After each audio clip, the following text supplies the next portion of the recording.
Zdravka, zdravo. Ćao, evo nas ovdje sa reprezentativcima.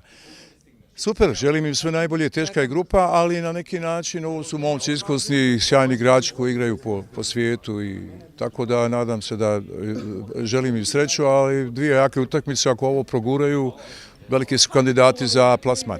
Може да ти поведа колко би завършил резултатът за първият надпревар? Pa ne bi mogao reći, ali nek bude 1-0 za Makedoniju. Biće dovoljno. Pogotovo s Poljskom je teška utakmica, tu su vrhunski igrači i to je. Austrija je već nešto što je pročitano i nije trenutno u nekoj formi, ali se nikad ne zna.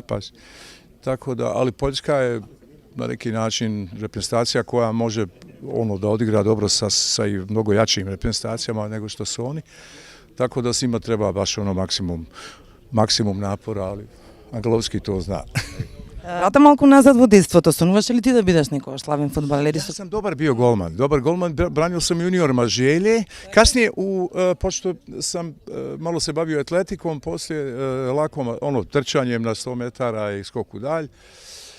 I počela je već muzika, gitara, učenje gitare, onda sam napustio Želju i tako nisam više bio junior na Želje, već smo igrali gradsku ligu u malom fudbalu, tako da sam tu bio golman u jednoj odličnoj ekipi Grbavice, to je jedan dio Sarajeva, novi dio Sarajeva i onda sam tu izvjesni 3-4 godine stalno bio aktivan dok nisam malo muzički već otišao u neke druge vode sa grupom Ambasadori.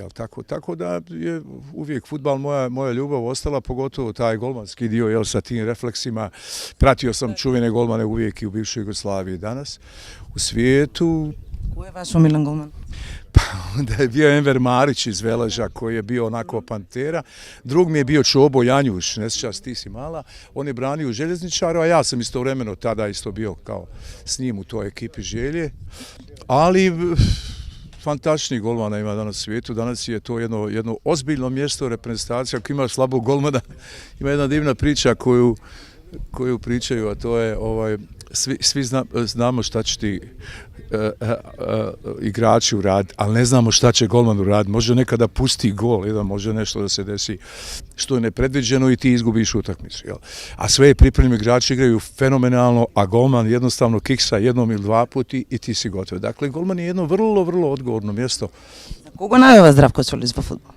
Ja sam navijao Želje, volim Crvenu zvezdu i poslije onih velikih uspjeha koji su bili, ali navijam za dobar fudbal, naravno.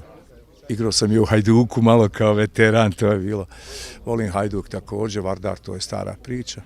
Kako naviva Zdravko Čolić za svoju timu? Kako nabijam? U smislu strasti? Da, pa dobro, upalim se ja, vrlo lako se palim.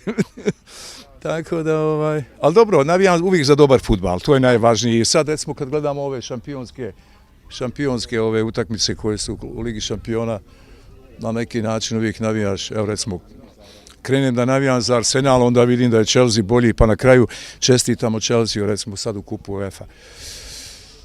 Tako da, fudbal je jako napredovo i čaroban je, zato su i ovakve cijene. Videla si. Ви благодарам на разговорот. На 15-ти ве чека голем концерт на градски стадион. Повторно место врзано за фудбал. Da povežemo sport i muziku. Zdravko, spreman si така? Ja sam radio mnogo fudbalskih terena i u Makedoniji i u bivšoj Jugoslaviji. Odnosno pjevao sam na stadionima, tako evo i ponovo po želji organizatora i publike, evo na jednom ljetnom koncertu na gradskom stadionu. Hvala vama.